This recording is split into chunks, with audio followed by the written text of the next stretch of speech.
Joseba Mikel Ugalde naiz, bermiotarra, 60 urte amaitzear ditut, eta administralaria eta tarteka artisaba izan ondoren, gaur egun Enaran aitoran naiz. Idazten hasiko nintzen, idazten. Herriko hizkera biltzen, zaerak eta berba bereziak eta biltzen hasi nintzen. Osea, idazten, ez biltzen hasi nintzen. Eta gero herrian aldizkari bat zegoen, eta batek esan zidan, zu badakidu zure ohitura hori eta ingo zenuen artikulu bat 15 eta, baietza eman nuen, eta gero hor hasi nintzen zailkatuten paper guztiak eta atalka agertzen ziren aldizkari horretan. Eta hori izan zen idaztien, Bermiori buruz.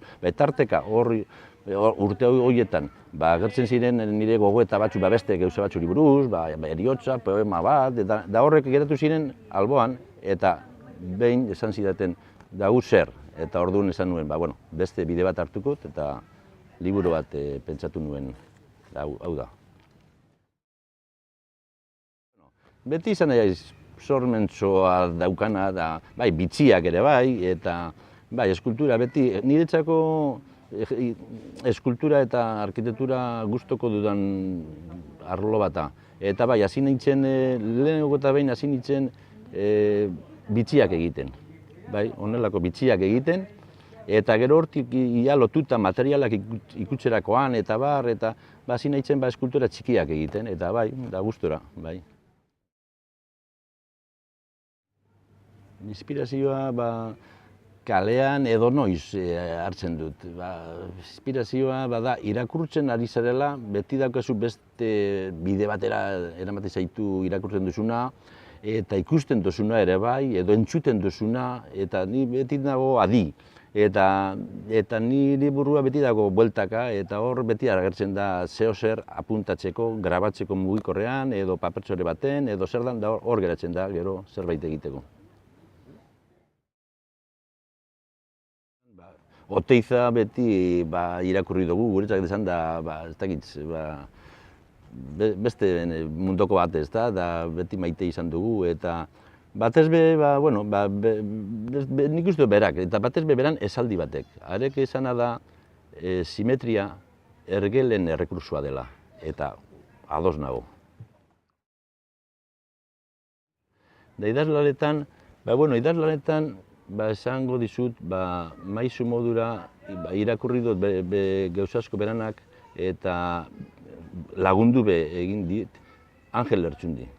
Bai, gaiaz eta formaz eta Angel Lertxundi. Danataz, gizon modura, idazle modura eta lagun modura, bai. Bai, batzuk esaten dute, poesia den, saiakera den, ez dakiz zer. Esaten dute, ez dakidu ze genero dan, da nik txantxetan esaten dut, nirea da genero bat. Badalakon, liburuari kritika bat egin zion egunkari baten Igor Estankonak, eta esan zuen desordena dela, bai, desorden hori literatura dela. Nik ez dakit beste modu bat egiten, niri etiz atalak, horregitzik deitzu nuen kollaskera. Kollaz edo saiakera edo, atalak, gauze txikiak gorputz bat hartzen dute. Nik jakimina eta ironiagaz humorea batez be hori, eta gero nahi dute transmitidu transmisioa, hau da, gauza batzuk nahi dudanak lehendik datozenak eta ez galtzea, hor aurkitzen dute moduren bat hor sartzeko, apur bat jantzita, erakargarri izateko.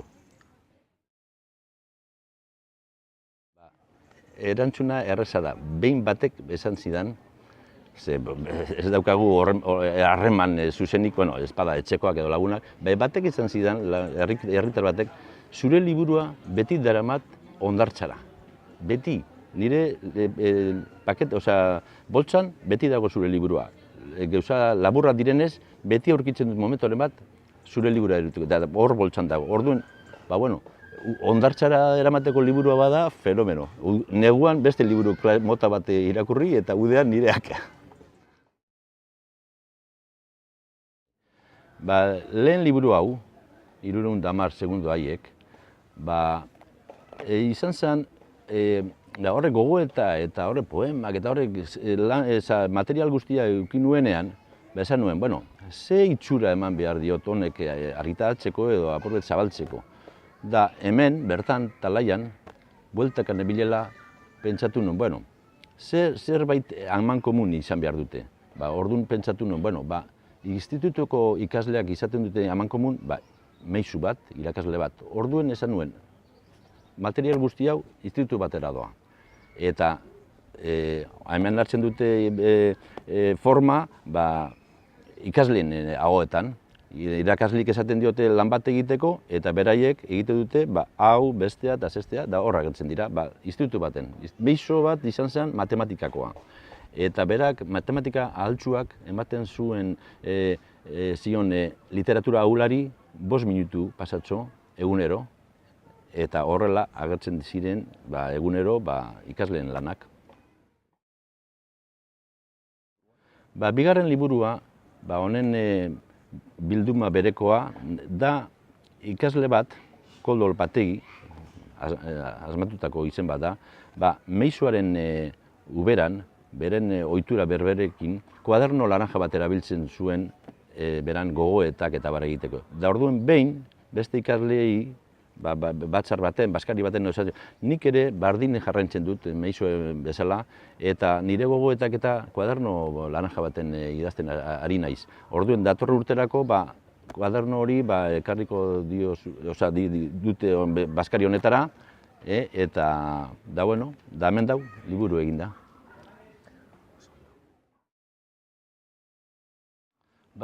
Gaur egunean edonon, ze idatzi, berton gogoeta badaukat, grabaketa bat egiten dut mugikorrean, edo ohartxo bat apuntatu, edo papertxo batetan, hori idaztea da. Ze gero, etxean, isilpean, da itxura ematea, jastea, niretzako garrantzitsuena da ideia.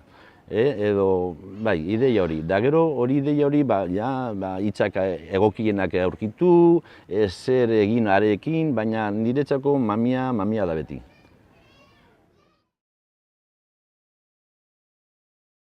Gehien kostatzen, nire euskera, herriko euskera da, eta euskera txukun bat egiteko, egia esan, kostatzen zait, eta hori da gehien kostatzen zen dena.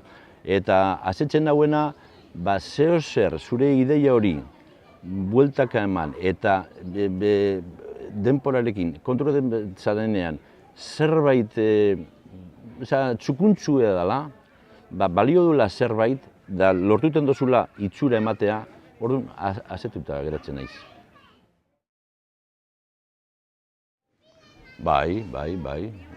Argi, irudi bat, hitz bat, indarrasko momentu baten adierazten bat ditzu zeo zer sakona, hasiera ederra da, noski. Humoreak eta ironiak, argi eta garbi.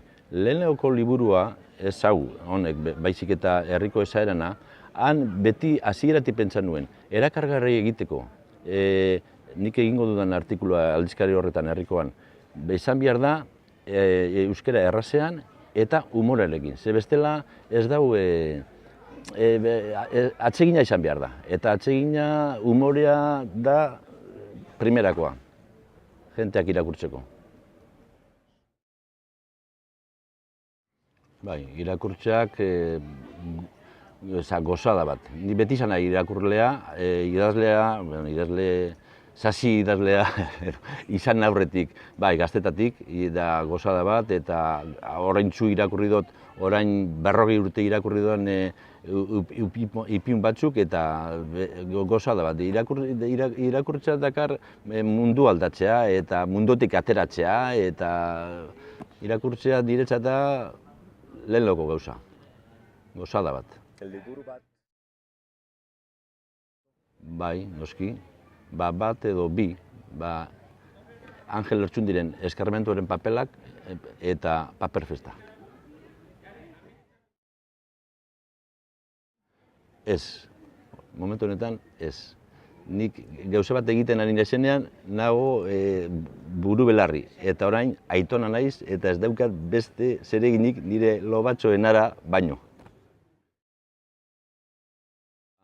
Aprobatxatzeko, proiektu izugarria iruditzen zait, benetan gaur egunean gizarte erdi lo, kultura arloan eta orrialde hori pentsatzen dut oso interesgarria dela, liburu mota guztietako liburuak agertzen dira, errez eta mugikorrean irakurtzeko moduen, oso interesgarria.